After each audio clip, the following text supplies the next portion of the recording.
সম্মানিত দর্শক এবং শ্রোতাবৃন্দ, আমি ডক্টর আবুল কাশেম মোহাম্মদ মাহবুবুল্লাহ যশোরী বাংলাদেশি সেবা পার্টির পক্ষ থেকে আপনাদের সকলকে জানাই আসসালামু আলাইকুম ওয়া রাহমাতুল্লাহ।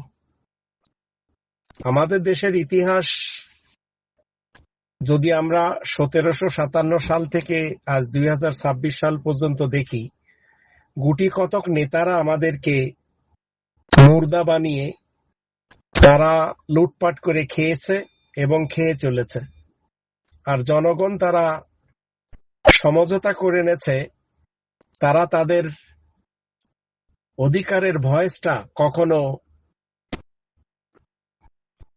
এক্সপোজ করবে না, কখনো অধিকারের জন্য তারা কথা বলবে না।